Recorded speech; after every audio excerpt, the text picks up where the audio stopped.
Chapter 73. Truly God is good to Israel, to those who are pure in heart. But as for me, my feet came close to stumbling, my steps had almost slipped. For I was envious of the arrogant as I saw the prosperity of the wicked. For there are no pains in their death. Their body is fat and pampered. They are not in trouble as other men, nor are they plagued like mankind. Therefore pride is their necklace. Violence covers them like a garment, like a long, luxurious robe. Their eye bulges from fatness, they have more than the heart desires. The imaginations of their mind run riot with foolishness.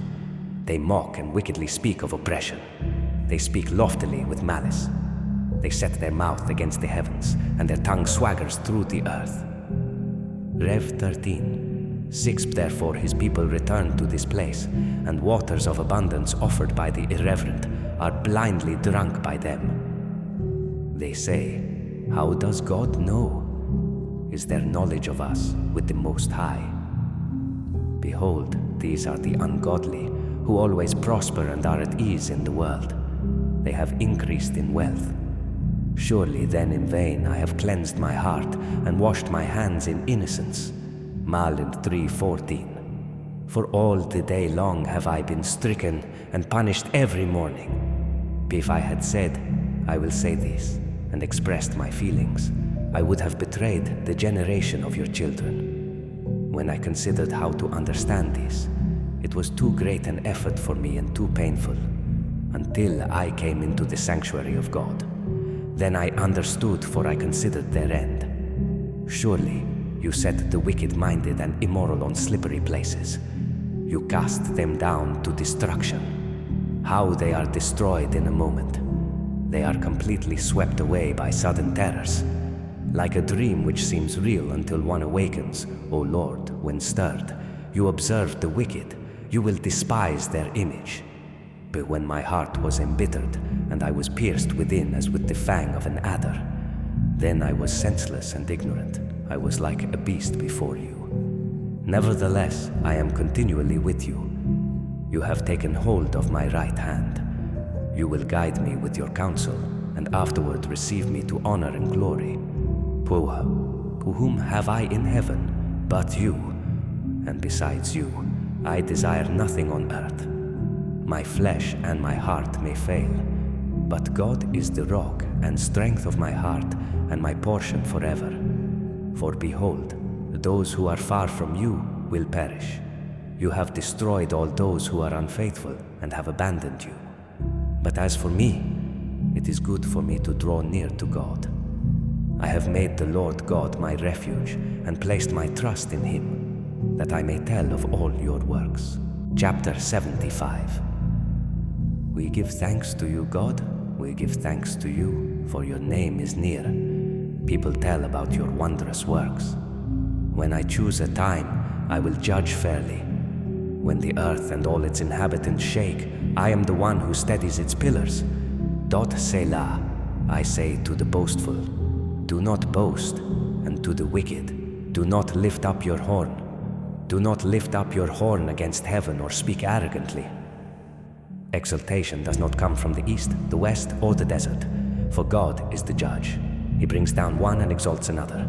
For there is a cup in the Lord's hand, full of wine blended with spices, and he pours from it. All the wicked of the earth will drink, draining it to the dregs. As for me, I will tell about him forever. I will sing praise to the God of Jacob. I will cut off all the horns of the wicked, but the horns of the righteous will be lifted up. Chapter 76. God is known in Judah. His name is great in Israel. His tent is in Salem, his dwelling place in Zion.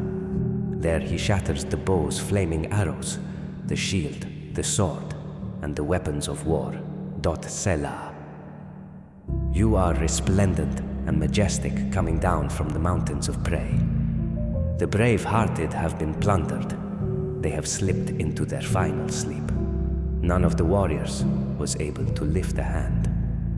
At your rebuke, God of Jacob, both chariot and horse lay still, and you are to be feared. When you are angry, who can stand before you? From heaven you pronounced judgment. The earth feared and grew quiet when God rose up to judge and to save all the lowly of the earth. Selah. Even human wrath will praise you. You will clothe yourself with the wrath that remains.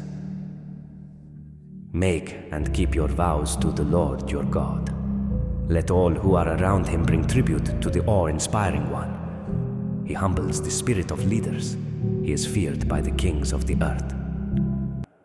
Chapter 77. I cry aloud to God, and he will hear me. I sought the Lord in my day of trouble. My hands were continually lifted up all night long. I refused to be comforted. I think of God. I groan. I meditate. My spirit becomes weak. Selah. You have kept me from closing my eyes. I am troubled and cannot speak. I consider days of old, years long past. At night, I remember my music. I meditate in my heart, and my spirit ponders. Will the Lord reject forever and never again show favor? Has his faithful love ceased forever? Is his promise at an end for all generations? Has God forgotten to be gracious? Has he in anger withheld his compassion? Selah. So I say, I am grieved that the right hand of the Most High has changed. I will remember the Lord's works. Yes, I will remember your ancient wonders. I will reflect on all you have done and meditate on your actions. God, your way is holy. What God is great like God? You are the God who works wonders. You revealed your strength among the peoples. With power you redeemed your people, the descendants of Jacob and Joseph. Selah. The water saw you, God. The water saw you. It trembled. Even the depths shook. The clouds poured down water. The storm clouds thundered. Your arrows flashed back and forth. The sound of your thunder was in the whirlwind. Lightning lit up the world. The earth shook and quaked. Your way went through the sea and your path through the vast water, but your footprints were unseen. You led your people like a flock by the hand of Moses and Aaron. Chapter 78. My people, hear my instruction. Listen to the words from my mouth. I will declare wise sayings. I will speak mysteries from the past. Things we have heard and known and that our ancestors have passed down to us. We will not hide them from their children, but will tell a future generation the praiseworthy acts of the Lord, his might, and the wondrous works he has performed. He established a testimony in Jacob and set up a law in Israel, which he commanded our ancestors to teach to their children, so that a future generation, children yet to be born, might know. They were to rise and tell their children so that they might put their confidence in God and not forget God's works, but keep his commands. Then they would not be like their ancestors, a stubborn and rebellious generation, a generation whose heart was not loyal and whose spirit was not faithful to God. The Ephraimite archers turned back on the day of battle. They did not keep God's covenant and refused to live by his law.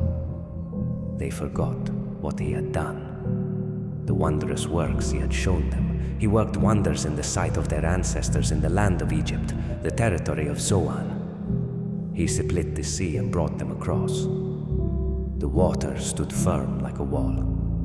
He led them with a cloud by day and with a fiery light throughout the night. He split rocks in the wilderness and gave them drink as abundant as the depths. He brought streams out of the stone and made water flow down like rivers.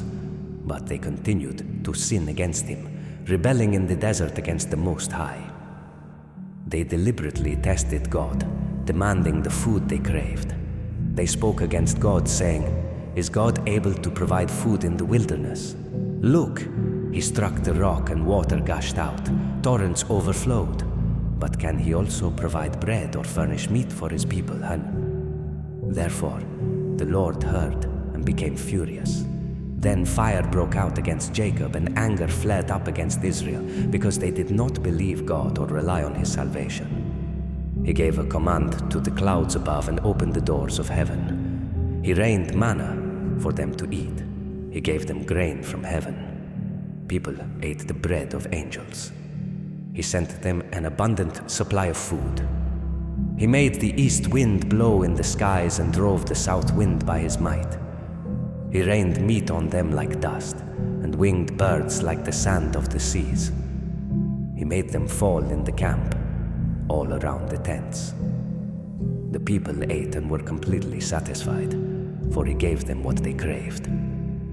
Before they had turned from what they craved, while the food was still in their mouths, God's anger flared up against them, and he killed some of their best men. He struck down Israel's fit young men. Despite all this, they kept sinning and did not believe his wondrous works.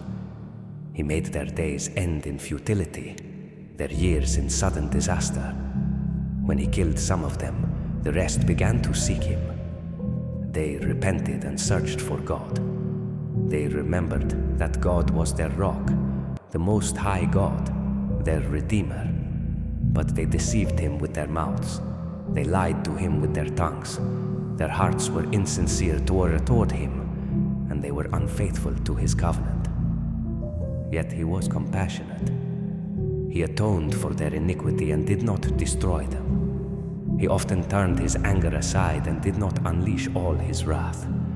He remembered that they were only flesh, a wind that passes and does not return. How often they rebelled against him in the wilderness and grieved him in the desert. They constantly tested God and provoked the Holy One of Israel.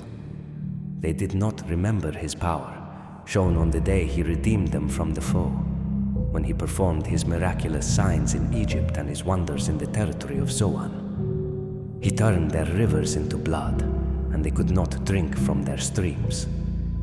He sent among them swarms of flies, which fed on them, and frogs, which devastated them. He gave their crops to the caterpillar and the fruit of their labor to the locust. He killed their vines with hail and their sycamore fig trees with a flood. He handed over their livestock to hail and their cattle to lightning bolts. He sent his burning anger against them, fury, indignation, and calamity, a band of deadly messengers. He cleared a path for his anger.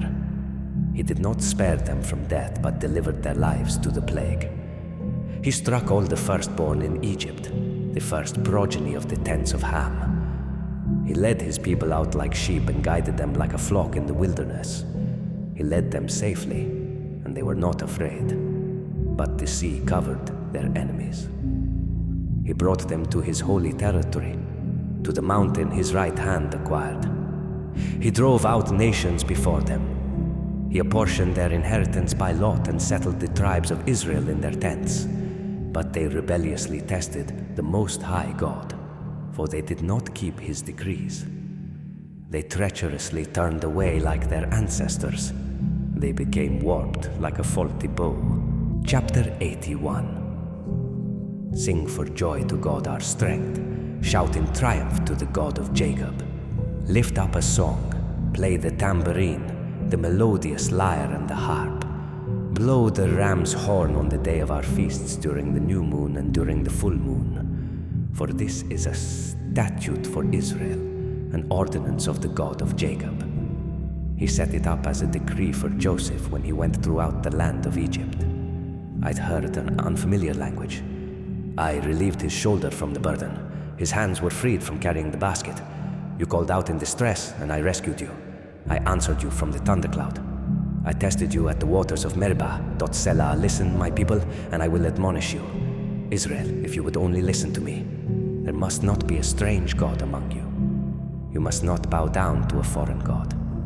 I am the Lord your God, who brought you up from the land of Egypt. Open your mouth wide, and I will fill it. But my people did not listen to my voice. Israel did not obey me.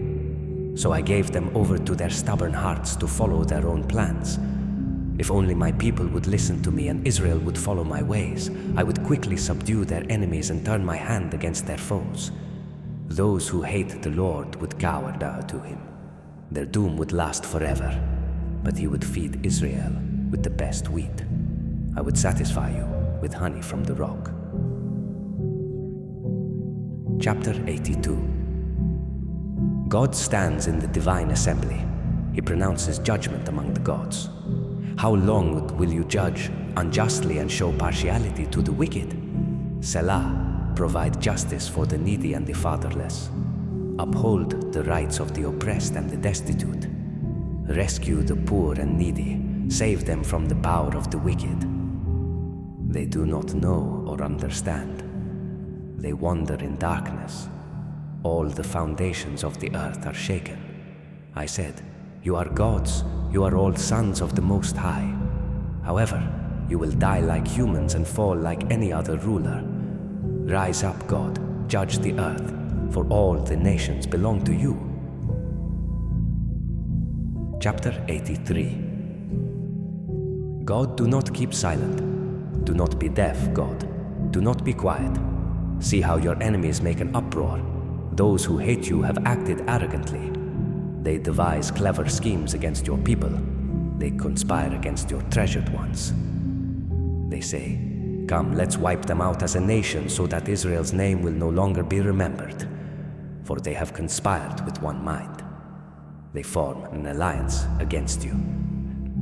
The tents of Edom and the Ishmaelites, Moab and the Hagrites, Gebal, Ammon, and Amalek, Philistia with the inhabitants of Tyre. Even Assyria has joined them. They lend support to the sons of Lot, Selah. Deal with them as you did with Midian, as you did with Sisera and Jabin at the Kishon River. They were destroyed at Endor. They became manure for the ground. Make their nobles like Oreb and Zeb, and all their tribal leaders like Zebah and Zalmunna, who said, "Let's seize God's pastures for ourselves." Make them like tumbleweed, my God, like straw before the wind. As fire burns a forest, as a flame blazes through mountains, so pursue them with your tempest and terrify them with your storm. Cover their faces with shame so that they will seek your name, Lord. Let them be put to shame and terrified forever. Let them perish in disgrace. May they know that you alone, whose name is the Lord, are the Most High over the whole earth.